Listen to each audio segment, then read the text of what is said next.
You're now tuned in to the Real Rap Radio Show. I'm your host, Walil Archer on Downtown Hot Radio. I have an exciting guest with me. I have author Dr. Miller. How are you today? I'm fine, sir. Mr. Archer, how are you doing? I'm doing fantastic. So happy to have you as a guest on my show today.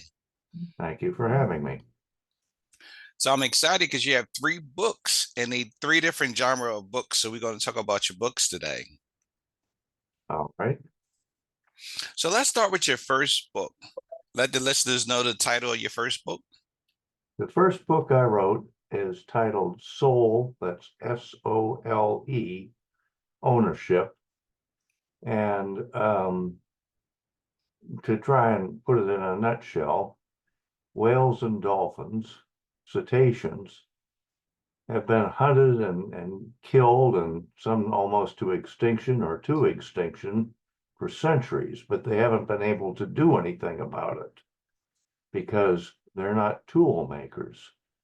They don't have that ability.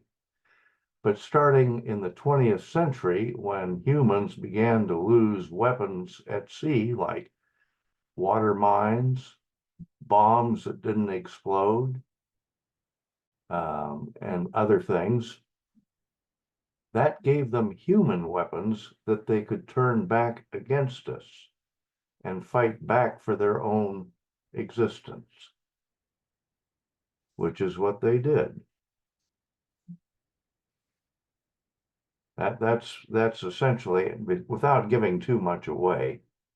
Um, Whales and dolphins were able to fight for their own existence and their own right to live on this planet. Now, how did you choose that title? Boy, that was a long time ago. I actually first wrote this book in 1990. Oh, I okay. first published it in 1998 as one of the early ebooks. Unfortunately, at that time, ebooks were thought to be the next biggest best thing, with tablets coming out. And just like HD TV was delayed by about 5 years, the advent of computer tablets also was delayed. So my book was a little bit ahead of its time there. But I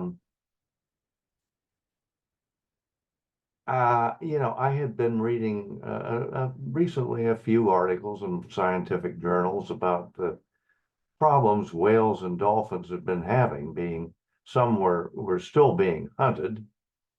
Dolphins were often being killed by being caught in nets for fishing.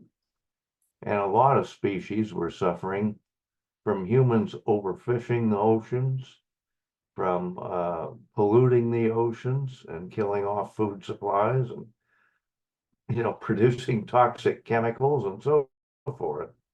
And it just occurred to me that humans are not the only species on this planet that deserve life here. So I guess that's kind of where it came from, that we don't have sole ownership. Okay. And let's talk about your second book. The second book was titled Not Your Grandfather's Prime Directive, which, if you're a Star Trek fan, you'll know what the Prime Directive is. That's a little more esoteric. That one actually does involve aliens that have been watching the Earth for centuries and observing as we have progressively destroyed it. And they have offered to leaders all over our planet to step in and help us with our problems. And of course, our fearless leaders have responded by trying to cover everything up and even hide their existence and refuse their help. So the aliens, the aliens have provided a warning that they can do something about it to us. And the leaders have still not done anything. Unlike in the Star Trek universe, where the prime directive is non-interference with lesser developed planets, the consortium of these aliens doesn't have that prime directive, and they can interfere if they think saving the rest of the Earth is more important than the humans. But they're not going to destroy the Earth. That's not their aim at all. It's exactly the opposite. However, they can reduce us humans. Yeah, how did you come up with that title? Again, I'm a Star Trek fan, and aliens coming in and interfering with the operation of our planet and what humans do on it is absolutely contrary to the prime directive of Star Trek. And I figured that would be a title that would get a lot of Trekkies in too, Mhm.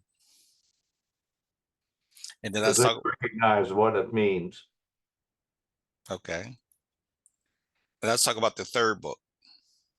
The third book is the most scientific of the lot. I was a research scientist for 35 years, and I've studied more science than most people have ever even heard of. So I really do know a lot of science. And I figured once I retired, I might as well put it to use because I'm also a good writer. Now, artificial intelligence, that idea came about in the 1990s as well. I had read some articles about advances in artificial intelligence, and that included artificial intelligence, some being designed at that time that could actually store memory in DNA. Now, DNA technology at that time was still fairly crude.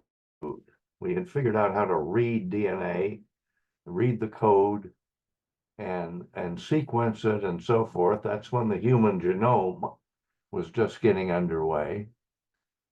That's when DNA evidence in court was just being presented, which was something, of course, in court, even the lawyers and judges mostly didn't understand.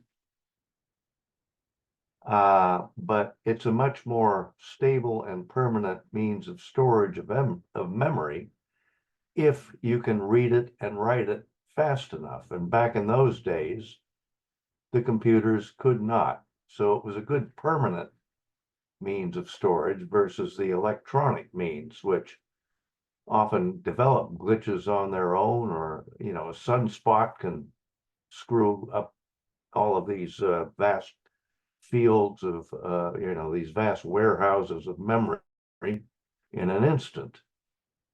So that's a non-permanent means of storage, while DNA is. But also at this time, the molecular biology and genetics was making huge advances. And reading DNA and even writing our own had become a reality. And I decided to try and combine the two together. I don't know how that came together in my own head, but the minute it did, I actually thought of that title immediately, combining genetically modified bacteria that can utilize electricity both as memories, as an energy source, and as a means of communication. That's real. Further research showed me that those have actually existed for millennia on this planet. And artificial intelligence was making great gains, and this was around about the time that the Terminator movies were starting to come out. and some others, which always represented AIs that became sentient as wanting to take over the earth and eliminate humans. It occurred to me that if these computers are really that smart, they wouldn't really want to have to spend all of their lives and their existence fighting against humans who would never stop fighting against them, because there's always going to be opposition to artificial intelligence, and especially sentient artificial intelligence. There's going to be people that are never going to recognize that these are a new life form, a new intelligent life form. And so they'll work to eliminate it no matter what. They don't have to understand it. They just have to not want it, because that's how humans react.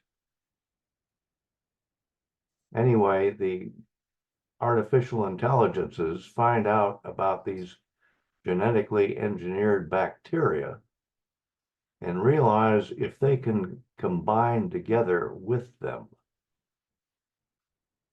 that could give them an infinite source of DNA memory, because bacteria reproduce by binary fission. And because each bacterium contains its own DNA read-write system, that makes them much faster than the human systems that the AIs have to work with. So by combining the two, you get super intelligent AIs that have become sentient, that have unlimited memory. And that's where fissional intelligence comes from. That's a conjunction of fission, from the way bacteria reproduce, and of course, artificial, fissional. Now, what inspired you to study science?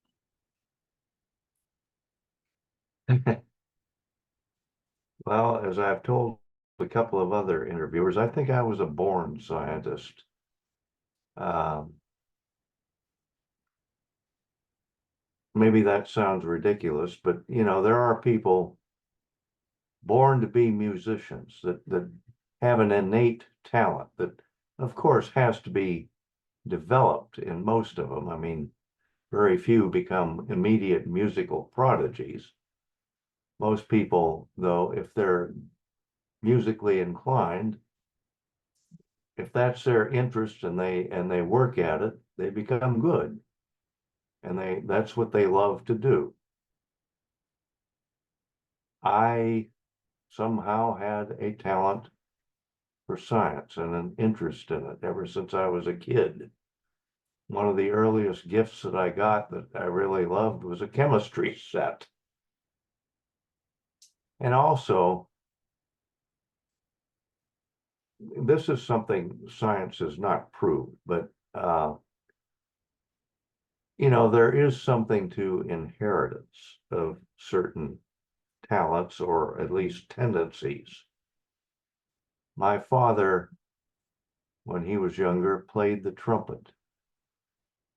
When I got old enough, that's what I wanted to play. I didn't know at that time he'd played the trumpet. That was the instrument I wanted, though. I also found out when I got older and had already developed an interest in science, my father was drafted at the age of 30 into World War II. Now, he had a college degree, so he was immediately sent to Officers Candidate Program, OCP. And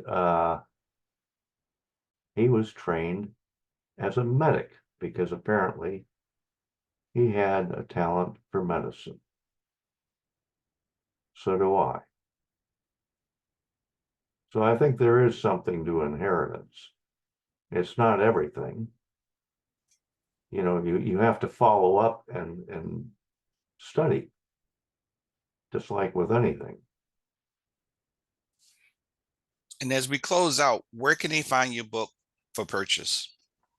Well, they can find the book at Atticus Publishing Company in San Francisco. You can look it up on the website there. As you mentioned, it's at authordrmiller.com. It's also available on Amazon.com, and it should be available in some bookstores pretty shortly. I just switched publishers, and Atticus is in the process of still arranging a lot of this. So it's not available today, but it will be in a month or two. And it's available both as print on demand paperback books or as audiobooks, as, as, Nice. as computerized books. I'm sorry, computerized books. Nice. Any final thoughts or closing remarks? Uh, I can't think of anything. I think we've I think we've covered where all the ideas come from. I am writing a fourth book right now of short stories that I've kind of gathered up over the years. Um, I might be able to get that out by the end of the year, beginning of next year. Um, I can't, at the present time, I've called it Short Musings, a collection of short stories, but that title may very well change. I don't know. Understood.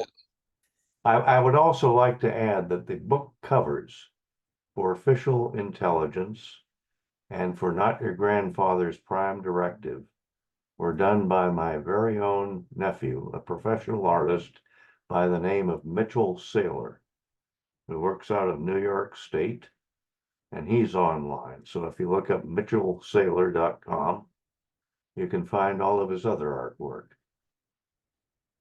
Nice. Well, Dr. Miller, I'd like to thank you for doing the interview today. I'd like to thank you for having me. My pleasure.